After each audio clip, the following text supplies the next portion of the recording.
दोस्तों, अगर आप भी सुनील नारायण, जॉस बटलर और एमएस धोनी को बेहतर खिलाड़ी मानते हैं तो वीडियो को लाइक कीजिएगा। दोस्तों, अपनी टीम को हारा हुआ मैच जिताकर मैन ऑफ द मैच बन गए थे जॉस बटलर, लेकिन अपने इस अवार्ड को उन्होंने नाम कर दिया सुनील नारायण के। जी हाँ, और उनके लिए कुछ ऐसा भी कहा जो दिल छूने वाला था। लेकिन अब सुनील नारायण ना बटलर के इस जेस्चर पर बहुत ज़्यादा भावुक हो गए हैं और उन्होंने अपने बयान में कुछ ऐसा कहा है उनके लिए कि सुनकर आप भावुक हो जाएंगे। आखिरकार दोस्तों, नारायण ने बटलर से मिले अवार्ड पर क्या कहा, चलिए आपको उनका बयान दिखाते। लेकिन उससे पहले आप सभी का क्या मानना है, जॉस बटलर एमएस धोनी में ज्यादा बेहतर विकेटकीपर बैट्समैन कौन है? नीचे कमेंट जरूर कीजिएगा। दोस्तों, आईपीएल 2024 में एक प्रॉपर ब्लॉकबस्टर मुकाबला खेला गया राजस्थान और कोलकाता की टीम के बीच में। आपकी जानकारी के लिए बता दें कि ईडन गार्डन्स में मैच था और कोलकाता की टीम ने क्या रनों की बारिश करी है, जिसमें सबसे ज्यादा श्रेय तो हम देना चाहेंगे सुनील नारायण को। दोस्तों, नारायण साहब ने 56 गेंदों में 13 चौके 6 छक्के जड़कर 109 रन की धाकड़ पारी खेली। बाकी खिलाड़ी कुछ ज्यादा नहीं कर पाए, लेकिन इन्हीं के शतक ने टीम के स्कोर को उठाकर 223 तक पहुंचा दिया, यानी कि 224 का टारगेट था। अब टारगेट को चेज करना तो बनता ही था। इस टारगेट को चेज करने के लिए दोस्तों, जॉस बटलर 60 बॉल में 107 रन बनाते हैं, 9 चौके 6 छक्के जड़ते हैं। बीच में रोमन पॉवेल भी 13 में 26 रन बनाते हैं और यही दो खिलाड़ी मिलकर राजस्थान को हारी हुई बाजी जिताते हैं। कहने को तो दोस्तों, जीतने के लिए एक वक्त पर 25 गेंद में 70 रन के आसपास चाहिए थे, लेकिन इसे चेज करके राजस्थान ने ईडन गार्डन्स में इतिहास रच दिया और बता दिया कि राजस्थान कोलकाता में ज्यादा तगड़ा कौन है। खैर दोस्तों, जीत गई Rajasthan, man of the match बन गए जॉस बटलर, लेकिन इस अवार्ड को समर्पित कर गए थे सुनील नारायण के नाम पर। और दोस्तों, फिर जो सुनील नारायण ने कहा ना, वो आपको सुनना चाहिए। आपको बताएं दोस्तों कि सुनील नारायण ने अपने बयान में इस अवार्ड के मिलने पर भावुक होते हुए कहा, मेरे पास शब्द नहीं है, लेकिन ऐसे मुकाबले होते हैं तो अच्छा लगता है।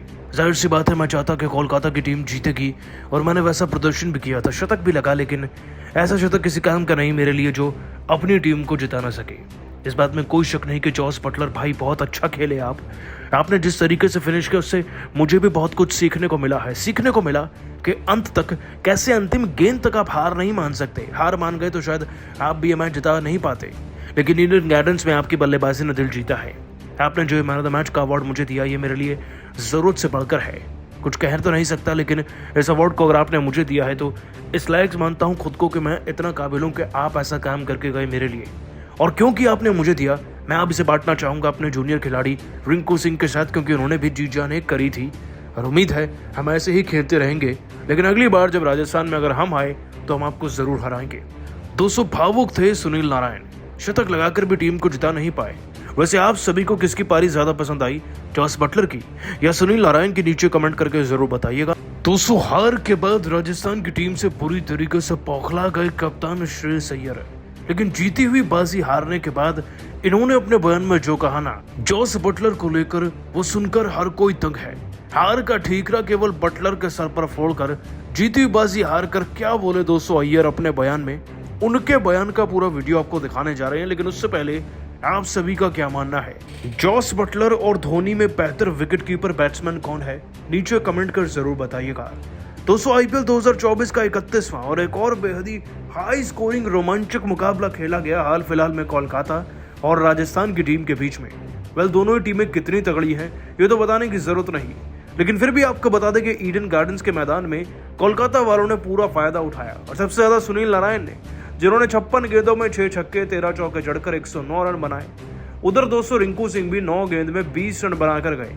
टोटल बना 223 रन का, यानी कि 224 को चेस करना था राजस्थान की टीम को। चेस करने के लिए अच्छी शुरुआत भी तो चाहिए थी, जिस पर दोस्तों जायसवाल 19 रन पर आउट होते हैं, सैमसन 12 पर, रियान पराग ज्यादा से ज्यादा 34 रन पर, 2 रन पर ध्रुव जुरेल, 8 रन पर रविचंद्र अश्विन। यानी कि दोस्तों ये सभी खिलाड़ी कुछ भी नहीं कर पाते, केवल एक को छोड़कर जो पूरी टीम को साथ भी ले गया, जिता भी गया। हम बात करें दोस्तों जॉस बटलर की, 60 गेंदों के अंदर 9 चौके 6 छक्के जड़कर इस खिलाड़ी ने पूरे के पूरे 107 रन ठोके हैं। एक वक्त पर 26 गेंदों के अंदर दोस्तों लगभग 70 रन चाहिए थे। वहां से चेस करते हुए ये मैच को अंतिम ओवर तक ले गए। हर्षित राणा को तो चौके छक्के जड़े ही, साथ ही अंतिम ओवर में भी वरुण चक्रवर्ती को पीट कर इस मैच को जीतकर अपने नाम कर लिया वो भी बस 2 विकेट के अंतर से। दोस्तों राजस्थान को जिताने वाले जॉस बटलर थे और कोलकाता को हराने वाले भी, इसीलिए अय्यर बुरी तरीके से भड़के हुए हैं। और दोस्तों हार का पूरा ठीकराना बटलर के माथे पर फोड़कर अय्यर ने क्या कहा, चलिए आपको बताते हैं। दोस्तों इतनी बुरी हार के बाद श्रेयस अय्यर कहते हैं, ईडन गार्डन्स के मैदान में मुझे नहीं लगता कि हमारी बल्लेबाजी में कोई भी कमी बची थी। हाँ, टीम के बाकी खिलाड़ी अगर थोड़े बहुत रन कंट्रीब्यूट करते तो नारायण की पारी के साथ साथ हमारा स्कोर 250 टच कर सकता था आज, लेकिन अफसोस ऐसा नहीं हो सका। चलिए कोई बात नहीं, लेकिन लक्ष्य ऐसा दिया गया था जिसे गेंदबाज अच्छे से डिफेंड कर सके। तो प्रयास भी कर रहे थे, विकेट भी मिल रहे थे, लेकिन बस एक ही विकेट नहीं मिला और वो हमारे लिए काल बन गया। मैं बात कर रहा हूँ जॉस बटलर की। अगर इनका विकेट वक्त रहते मिलता ना तो कोई भी माइका लाल हमारी टीम को हरा ही नहीं सकता था। हम इस मैच को जीत चुके थे, ये मैच हमारा था, लेकिन केवल और केवल जॉस बटलर हमारी हार के सबसे बड़े दुश्मन बन गए। इस बात में कोई शक नहीं कि उन्होंने उम्दा पारी खेली, लेकिन आने वाले वक्त में राजस्थान को सबक सिखाना होगा और जल्दी उन्हें हार का जवाब भी मिलेगा। उनके शतक के लिए तो उन्हें बहुत बहुत बधाई, लेकिन तैयार हो जाएं क्योंकि कोलकाता वाले अपना बदला भूलते नहीं हैं।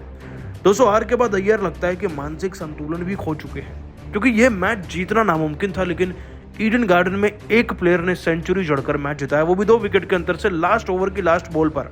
लेकिन आप सभी इस जीत को, जॉस बटलर की इनिंग को 10 में से कितना रेट करेंगे, नीचे कमेंट कर बताइएगा। दोस्तों ईडन गार्डन्स के मैदान में सुनील नारायण, आंद्रे रसल और उसके बाद रिंकू सिंह ने शतक पे शतक जड़कर, चौके व छक्के जड़कर आज राजस्थान रॉयल्स की टीम को आईना दिखाकर 16 ओवर में 200 का स्कोर बना दिया था। और उसके बाद भी कैसे इनकी बल्लेबाजी जारी रही, कैसे ईडन गार्डन्स के मैदान में एक हाईएस्ट टोटल बना है इन तीनों की जबरदस्त पारी के चलते, आपको दोस्तों इनकी पारी का पूरा वीडियो दिखाने जा रहे हैं। लेकिन उससे पहले आप सभी को क्या लगता है, सुनील नारायण, आंद्रे रसल और रिंकू सिंह में तीनों में आपका फेवरेट कौन है, नीचे कमेंट कर जरूर बताइएगा। दोस्तों गौतम गंभीर के आने से मानो कोलकाता की टीम ने काया पलट करके रख दी है। और जब बात ईडन गार्डन्स की हो तो कोलकाता की टीम के खिलाड़ी कैसे न चले और उसमें से सुनील नारायण शतक ना लगाएं, ऐसा हो नहीं सकता। आपको बता दें कि आईपीएल 2024 का 31वां मुकाबला कोलकाता और राजस्थान की टीम के बीच में ईडन गार्डन्स में खेला गया।